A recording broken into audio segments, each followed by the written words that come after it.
I'm a 35-year-old woman named Elise, and I grew up as the middle child in a family of 5. My older brother Gavin was the golden boy, always responsible, always praised. My younger sister Tessa was the soft-spoken baby everyone had to protect.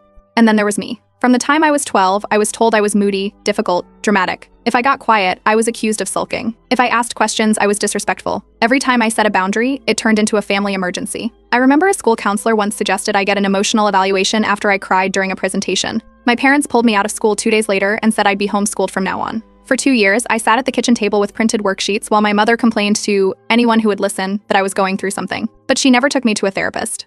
Instead, I overheard her telling a neighbor that I had early signs of something borderline. When I asked what that meant, she said I was too young to understand and that she was just worried. Word spread fast in our extended family. At a cousin's birthday party, one of the girls pulled me aside and whispered, "You're the unstable one, right?" I was 14. When I turned 18, I left. No long letters, no tearful goodbye. I found a shared apartment in a nearby city, started working part-time, and enrolled in community college. For 2 years, I blocked every number linked to my parents and didn't show up for holidays. During that time, I heard from a few old family friends who said things like your mom's heartbroken and they're so worried about you. But the stories I heard didn't line up. Apparently, I had stormed out during an episode and was off the grid. None of that was true, but no one asked for my version. At 21, I agreed to attend Gavin's engagement party. I figured I could handle one night. My parents acted like nothing had ever happened.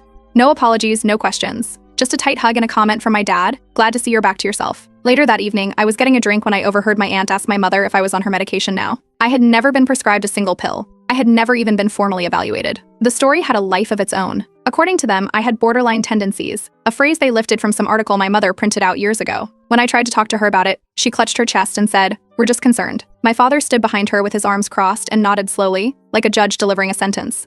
I walked out. It wasn't until my late 20s that I saw a real therapist. It was Adam, my boyfriend at the time, now my husband, who encouraged me to go.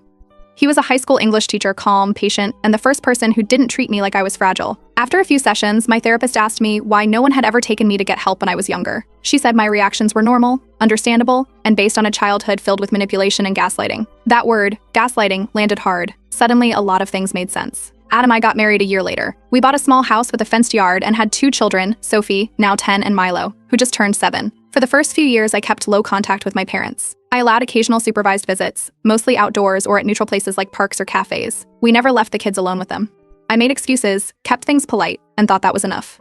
Then one evening, Sophie was brushing her teeth when she asked me, "Why does Grandma say you're not well in the head?" I froze. She said she had overheard it during a sleepover at her cousin Olivia's house, Tessa's daughter. Olivia had repeated it like it was just another family fact, right after bedtime. That question changed everything. I didn't sleep that night. I stayed up scrolling through old messages, screenshots, half-forgotten journal entries. I remembered things I had pushed aside for years. The time my mother cried in front of guests because I asked to leave a party early. The time she called my